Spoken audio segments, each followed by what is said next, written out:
So, UFC 128 is over. And we have a new UFC light heavyweight champion. Yep, Shogun didn't do what I thought he was going to do, which is win. Yeah. Let's talk about that. Johnny Bones Jones. He put on a great performance. His striking looked fantastic. He was lighting Shogun up. He did everything he said he was going to do. He was signing autographs as the UFC champion 2011, and he lived up to that. He did it. But there's a few things I want to talk about that need to be said regarding his performance and regarding the future of the rest of the light heavyweight division at the UFC. First of all, I could tell Shogun was out of it after like the first 3 minutes. You know, we were all basically just after the first 3 minutes of the first round were over in that fight, I could tell that there was really no way Shogun was going to win. He tried a few sweeps. No, he tried to go for a sweep or a pull submission or maintain half guard or something, but it just was not working.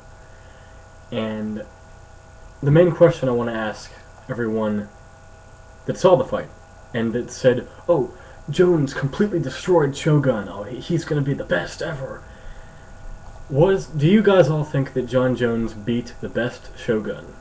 Did he really beat the best Mauricio Shogun Rua?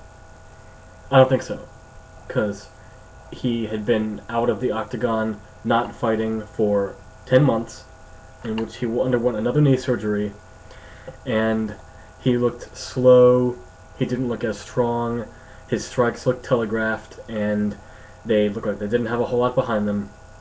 And there were a few moments where Mr. Rua was trying to go for broke. He was trying to dive down and get a hold of Jones's leg, but he never came close to a submission attempt like I had predicted, so Jon Jones proved my prediction wrong in that part, so congratulations to him. He will be fighting his former teammate, Rashad Evans, next. There's some drama with that, and you know what it means now that Rashad Evans has left the Greg Jackson camp. Since well, it was almost like, let me see.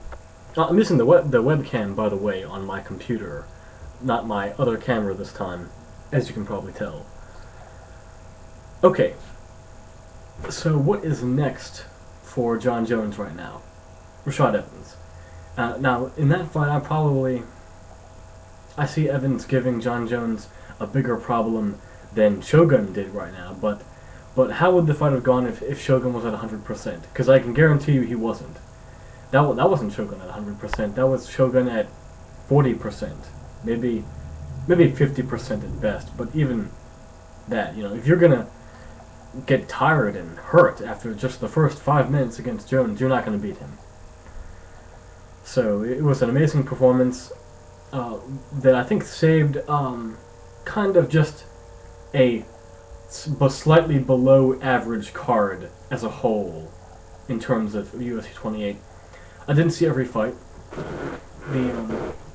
but we'll talk about the next ones. Okay, next fight after that. So what's next for Shogun? Maybe give him. At this point, I'm not really interested in seeing Shogun versus Evans right now, or Shogun versus Machida 3. Maybe Shogun versus Matt Hamill, or the winner of the he could fight the loser of the Matt Hamill Rampage Jackson fight if that's still going to go down. So anyway, Jones, keep that belt, man. Keep it. What? That was weird. Okay. Uriah Faber was victorious tonight too. Last night. Okay, no, 2 nights ago. Sorry, it's been a rough morning, in a way. Uriah Faber looked okay. My problem with him is his stand-up looks very tight and very, very tense. it's like he's kind of like how George St. Pierre tends to look. He looks overly focused, you know.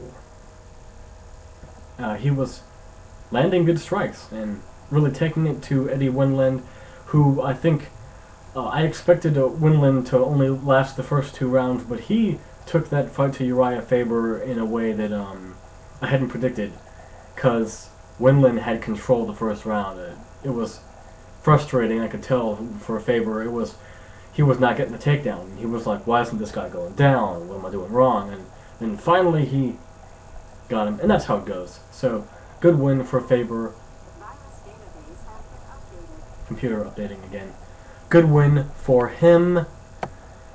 Give him a slightly tougher fight now, a top guy. Maybe Clay Guida, but I know that they're not in the same weight class, but Clay Guida is a lightweight.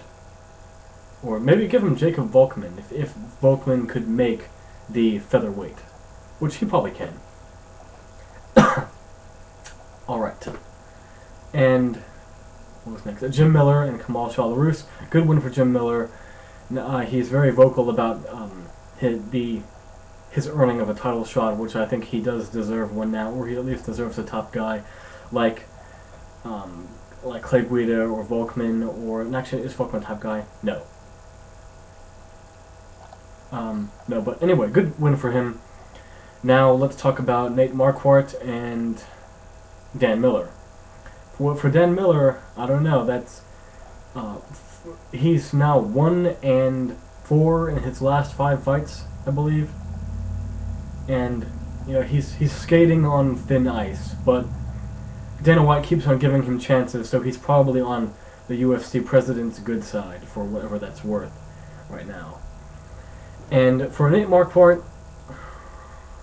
he's kind of become more of a gatekeeper fighter now. He didn't finish the fight. He tried a few times, but he's still leaving his neck out there open for the guillotine choke, and you know, just doing enough to squeak by with the victory.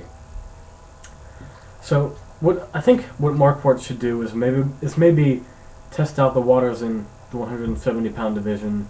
Try it there, because I don't see him, you know, if he fought Anderson Silva again, I don't see it going any different than it did last time. So, okay, and we're reaching almost 8 minutes right now with the video. Let's see what else. Brendan Shaub, congratulations on getting the nice knockout victory. That was cool. And for retiring Mirko Cro Cop. Yeah, it's probably the last time we're going to see Mirko in the octagon, so it was a hell of a run, man. That's how it goes. For Shaub, give him a big test, like, well, I see Shaub beating a few guys, like Gabriel, well, he beat Gabriel Gonzaga. I also see him beating Chet Congo, so maybe get Shaub to retire Chet Congo from the UFC too, because he's not really going anywhere either. And congratulations to Mike Pyle and everyone else for getting the victory. And next up, we've got Nogueira versus Phil Davis. So, great card. Sounds good, and I'll catch you guys later. Gotta peace out. Make it a great day or else.